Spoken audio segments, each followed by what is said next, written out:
त्या लग्न समारंभात येतच नाही मराठी जे काय होते. तर तिथे 2 मैत्रिणी भेटल्या.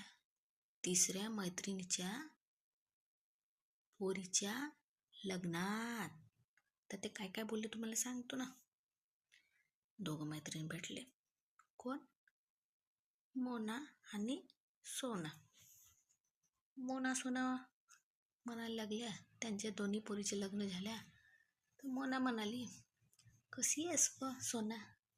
सोना म्हणाली, आओ बाई कशी बसी, काय करतेस? का मग काय झाला? पोरगी सुखीत आहे तुझी? काय बाबा, पोरीने लव्ह मॅरेज केला, सारा आपल्या जीवनाच्या बरबादी करून टाकला. काऊन मग ते जेवाय कसं आहे? काय तर माहिती बाई, मार मोठे हापलत होता. मी हे करीन, मी ते करीन, मी त्या मायबापाला सांभाळीन, मी तुला खुश ठेवीन, तुला काही तू एवढीशी तब्येत खराब झाली, काय तू दुखणं झालं तर पटकन तुला कायच्या काय पण काऊन मग काय झालं?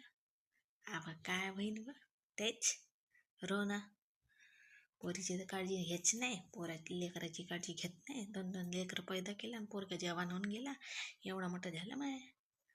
तरी सुद्धा 18 वर्षाचा होऊन गेला पोरगा. तरी सुद्धा येते, खाते, झोपते, बसही नाही, आल्या नुसतं झोपा काढत राहते. काय असं नवरा भेटलं माया पोरीला? माया पोरीच्या नशिबात होतं का? तू या सांग. दुसरी मैत्रीण बोलली, अहो मी तर बहुत आनंदात व माझ्या पोरीच्या अरेंज मॅरेज झालं, बहुत चांगलं झालं व. असं काही नियम म्हणलं नव्हतं त्यानं, मी त्या मायबापाला सांभाळीन असं तसं. पण चांगलं आहे बाई, मस्त आपल्या जॉबला बढियासा येते, चांगला बसते, चांगला राहते, व्यवस्थित जेवते. कधी कधी जास्तच्या बोलून देते, पण मी सोडून देतो. मला असं वाटते ना, माय पोरगी तू सुखात आहे का नाही? काय त्या पोरीनं काय पाहून केलं मग? एवढी सुंदर ती पोरगी व, आणि तो काला कवटा काय पाहून केलं मग त्या पोरीनं मग लग्न?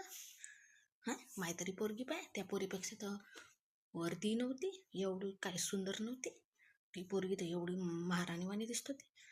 आणि माय पोरगी अशीच होती. तरी माय पोरगीला पाय बरं, लव्ह मॅरेज नाही केलं तर किती चांगला फायदा भेटला. अरेंज मॅरेज करा मायबापाचे आहे का? कोण सांगन मग आजकालच्या पोरीला ग बाई. अशा दोघ्या मैत्रिणीच्या गोष्ट चालू झाल्या जवाईबद्दल. तुमच्या घरी होते का असं काही? मला तर वाटते होत असं. लव्ह मॅरेजमध्ये तसंच राहते. कितीही बोला, किती सांगा, पोरी बारी काय ऐक